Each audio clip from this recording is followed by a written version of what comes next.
Go ബ്രാഹ്മണോഭ്യോ ശുഭമസ്തു നിത്യം. ഇതാണ് തൊട്ടു മുൻപുള്ള ആ വരി. എന്ന് പറഞ്ഞാൽ ഗോവിനും, അതായത് പശുവിനും, ബ്രാഹ്മണനും സുഖമുണ്ടാവട്ടെ എന്നർത്ഥം. ഇതൊന്ന് ചേർത്ത് വായിക്കുക. അങ്ങനെ വന്നാൽ അതിന്റെ അർത്ഥം നമുക്ക് മനസ്സിലാകും. പശുവിനും ബ്രാഹ്മണനും സുഖമുണ്ടായാൽ ലോകത്തിനാകെ സുഖമായി. സനാതനധർമ്മം BJPയുടെ ആയുധമാണ്. എല്ലാവരും സനാതന ധർമ്മത്തിൽ ജീവിക്കണം എന്നാണ് സംഘപരിവാർ എപ്പോഴും പറഞ്ഞുകൊണ്ടിരിക്കുന്നത്. കേരളത്തിലേക്ക് വന്നാൽ ശ്രീനാരായണ ഗുരുവിനെ പോലും സനാതന ധർമ്മത്തിന്റെ വക്താവാക്കാനുള്ള ശ്രമങ്ങൾ ആരംഭിച്ചിട്ടുണ്ട് സംഘപരിവാർ. അത് തുടക്കം നേരത്തെ തന്നെ ആരംഭിച്ചതാണ്. അതിൽ അല്പം വിജയം കാണാനും അവർക്ക് കഴിഞ്ഞിട്ടുണ്ട്. എന്നാൽ സനാതന ധർമ്മത്തിന്റെ വക്താവാണോ ശ്രീനാരായണ ഗുരുദേവൻ? ഈ ചോദ്യമാണ് 92ാമത് ശിവഗിരി തീർത്ഥാടന വേദിയിൽ മുഖ്യമന്ത്രി ഉയർത്തിയത്. സംഘപരിവാറിന്റെ പ്രചാരണത്തെ പൊളിച്ചെടുക്കുകയാണ് ശിവഗിരിയിൽ വെച്ച് മുഖ്യമന്ത്രി ചെയ്യുന്നത്. അതുകൊണ്ട് തന്നെ ഈ പ്രസംഗം ഒരു ചരിത്ര പ്രസംഗമായി മാറുന്നു. അത് കേൾക്കുക തന്നെ വേണം. ഇവിടെ ഒരു പ്രശ്നം നമ്മളെല്ലാവരും ഗൗരവമായി കാണേണ്ടതായിട്ടുണ്ട്. അത് സനാതനധർമ്മത്തിൻ്റെ വക്താവും പ്രയോക്താവുമായി ശ്രീനാരായണ ഗുരുവിനെ സ്ഥാപിക്കാനുള്ള സംഘടിതമായ ശ്രമം നടക്കുന്നുണ്ട്. ഈ ശിവഗിരി തീർത്ഥാടന സമ്മേളനത്തിൽ തന്നെ ഒരു പ്രസംഗകന്റെ ഭാഗത്ത് നിന്ന് ഇങ്ങനെയൊരു വാദം ഉയർന്നു കേട്ടു. ഗുരു ശിവഗിരി തീർത്ഥാടനത്തെക്കുറിച്ച് സങ്കല്പിച്ചത് തന്നെ സംവാദങ്ങളുടെ വേദിയായിട്ട് കൂടിയാണ്. അതുകൊണ്ട് തന്നെ ആ മിഥ്യാധാരണ തിരുത്തേണ്ടത് ഇവിടെ വെച്ച് തന്നെയാണ് എന്ന് കരുതുകയാണ്. ശ്രീനാരായണ ഗുരു സനാതനധർമ്മത്തിൻ്റെ വക്താവോ പ്രയോക്താവോ ആയിരുന്നില്ല. മറിച്ച് ആ ധർമ്മത്തെ ഉടച്ചുവാർത്ത് പുതിയ കാലത്തിനായുള്ള ഒരു നവയുഗ ധർമ്മത്തെ വിളംബരം ചെയ്ത സന്യാസി വര്യനായിരുന്നു. സനാതനധർമ്മം എന്നതുകൊണ്ട് വിവക്ഷിക്കുന്നത് എന്താണ്? അത് വർണ്ണാശ്രമധർമ്മമല്ലാതെ മറ്റൊന്നുമല്ല. ആ വർണ്ണാശ്രമധർമ്മത്തെ വെല്ലുവിളിച്ചുകൊണ്ടും മറികടന്നുകൊണ്ടും കാലത്തിനൊത്തു നിൽക്കുന്നതാണ് ഗുരുവിൻ്റെ നവയുഗ മാനവിക ധർമ്മം. മതങ്ങൾ നിർവചിച്ചു വെച്ചതേയല്ല ഗുരുവിൻ്റെ ഈ നവയുഗ ധർമ്മം. മതമേതായാലും മനുഷ്യൻ നന്നായാൽ മതി എന്ന് അതുവരെ ഏതെങ്കിലും മതം പറഞ്ഞിരുന്നോ? ഇല്ല. സർവമതങ്ങളുടെയും സാരം ഏകമാണ് എന്ന് അതുവരെ ഏതെങ്കിലും മതം പറഞ്ഞിരുന്നോ? ഇല്ല. അപ്പോൾ വ്യക്തമാവുന്നത് എന്താണ്? മതാതീതമായ മാനുഷികത്തിൻ്റെ സത്തയെ ഉൾക്കൊള്ളുന്ന മനുഷ്യത്വപരമായ വിശ്വദർശനമാണ് ഗുരു ഉയർത്തിപ്പിടിച്ചത് എന്നതാണ്. അതിനെ സനാതന തത്വത്തിൻ്റെ ചട്ടക്കൂടിനുള്ളിലാക്കാൻ നിന്നാൽ അത് ഗുരുവിനോട് ചെയ്യുന്ന വലിയ നിന്ദയാവും.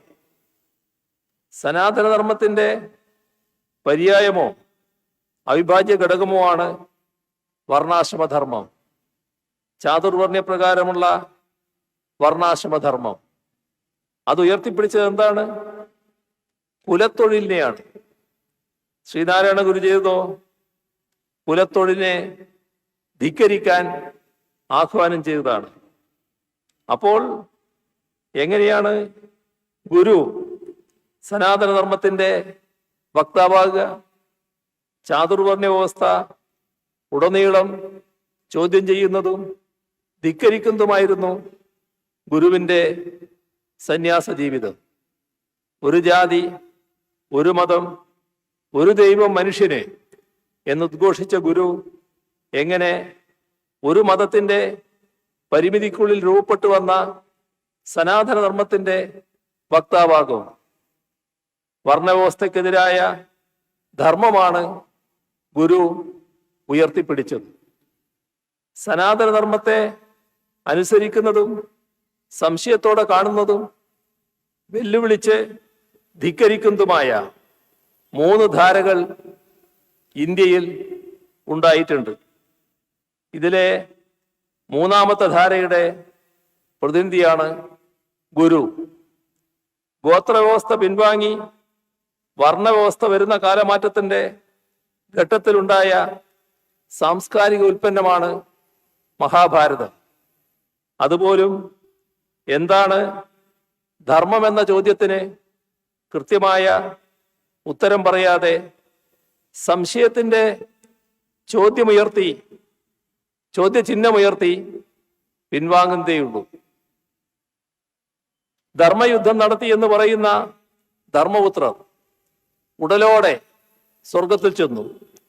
അപ്പോൾ അതുവരെ അധർമ്മത്തിന്റെ യുദ്ധം നടത്തിയെന്ന് ആരോപിക്കപ്പെട്ട ദുര്യോധനെ അവിടെ കാണുന്നു.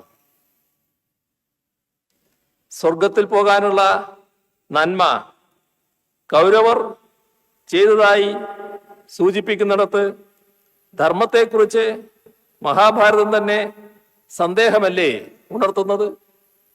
ആ സന്ദേഹം പിന്നെ ചോദ്യം ചെയ്യലായി വളർന്നു. ആ ചോദ്യം ചെയ്യൽ ഏറ്റവും ശക്തമായി നടത്തിയത് നമ്മുടെ ഗുരുവാണ് എന്നതാണ് സത്യം. സനാതനധർമ്മത്തിന്റെ രാഷ്ട്രം എന്ന് പ്രഖ്യാപിച്ചുകൊണ്ടാണ് മാർത്താണ്ഡവർമ്മ പല പരിഷ്കാരങ്ങളും തിരുവിതാംകൂറിൽ വരുത്തിയത്. ഇന്നും ഇടക്കിടക്ക് ഇന്ത്യൻ രാഷ്ട്രീയത്തിൽ മുഴങ്ങിക്കേൾക്കുന്ന വാക്കാണ് സനാതന ഹിന്ദുത്വം. രാജാധിപത്യത്തിനും വർഗീയാധിപത്യത്തിനും ഒരുപോലെ പ്രിയപ്പെട്ടതാകുന്നു ഈ വാക്ക് എന്നത് ശ്രദ്ധിക്കണം. സനാതന ഹിന്ദുത്വം എന്ന വാക്കിലൂടെ സ്ഥാപിച്ചെടുക്കാൻ ശ്രമിക്കുന്നത് ബ്രാഹ്മണാധിപത്യത്തിന്റെ പഴയ രാജവാഴ്ചക്കാലമാണ്. ഇതിൽ പരം എന്ത് തെളിവാണ് വേണ്ടത്? ജനാധിപത്യം അലബ്ധിയാണെന്നതിനും മറ്റെന്ത് തെളിവാണ് വേണ്ടത്?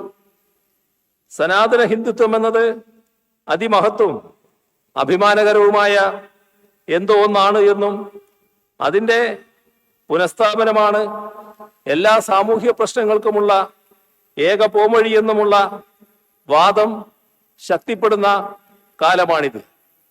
ഇതിൻ്റെ മുഖ്യ അടയാളവാക്യമായി അവർ ഉയർത്തിക്കാട്ടുന്നത് ലോകാ സമസ്തോ സുഖിനോ ഭവന്തു എന്ന ആശയവാക്യമാണ്.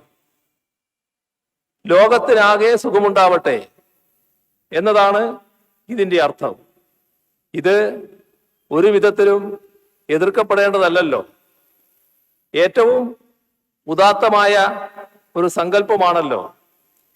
ലോകത്ത് ഇത്ര ശ്രേഷ്ഠമായ ഒരടയാളവാക്യം മുന്നോട്ട് വെച്ചത് ഹിന്ദുത്വം മാത്രമല്ലേ? ഇതൊക്കെയാണ് ഉയർത്തുന്ന വാദങ്ങൾ. ഈ വാദം ആവർത്തിക്കുന്നവർ ഇതിന് തൊട്ടു മുൻപുള്ള വരി ബോധപൂർവം മറച്ചു വെക്കുന്നുണ്ട്. ഗോ ബ്രാഹ്മണേഭ്യോ ശുഭമസ്തു നിത്യം. ഗോ ബ്രാഹ്മണേഭ്യോ ശുഭമസ്തു നിത്യം. ഇതാണ് തൊട്ടു മുൻപുള്ള ആ വരി. എന്ന് പറഞ്ഞാൽ ഗോവിനും, അതായത് പശുവിനും, ബ്രാഹ്മണനും സുഖമുണ്ടാവട്ടെ എന്നർത്ഥം. ഇതൊന്ന് ചേർത്ത് വായിക്കുക. അങ്ങനെ വന്നാൽ അതിന്റെ അർത്ഥം നമുക്ക് മനസ്സിലാകും. പശുവിനും ബ്രാഹ്മണനും സുഖമുണ്ടായാൽ ലോകത്തിനാകെ സുഖമായി. എത്രയധികം ചേർന്നു പോകുന്നു. ലോകാസമസ്തോ സുഖിനോ ഭവന്തു എന്ന സനാതനത്വത്തിന്റെ മുദ്രാവാക്യവും ഇന്നത്തെ പശു കേന്ദ്രീകൃത ബ്രാഹ്മണ കേന്ദ്രീകൃത രാഷ്ട്രീയവും എന്ന് നോക്കുക. അക്കാലത്ത് നിലനിന്ന സാമൂഹ്യ അനീതികളൊക്കെ ഇന്ന് മാഞ്ഞുപോയി എന്ന് കരുതാനാവുമോ? അതൊക്കെ പല രൂപങ്ങളിൽ ഇന്നും നിലനിൽക്കുന്നുണ്ട്. അന്ന് രാഷ്ട്രീയാധികാരത്തിന്റെ രക്ഷാകർതൃത്വം അതിനുണ്ടായിരുന്നു. ആ രക്ഷാകർതൃത്വം ഇന്നുമുണ്ട്. അതുകൊണ്ടാണ് രാജ്യത്തിന്റെ പല ഭാഗങ്ങളിൽ, ഗ്രാമങ്ങളിൽ ഇന്നും ദളിതരും പിന്നോക്കക്കാരും ന്യൂനപക്ഷങ്ങളും പീഡിപ്പിക്കപ്പെടുന്നത്.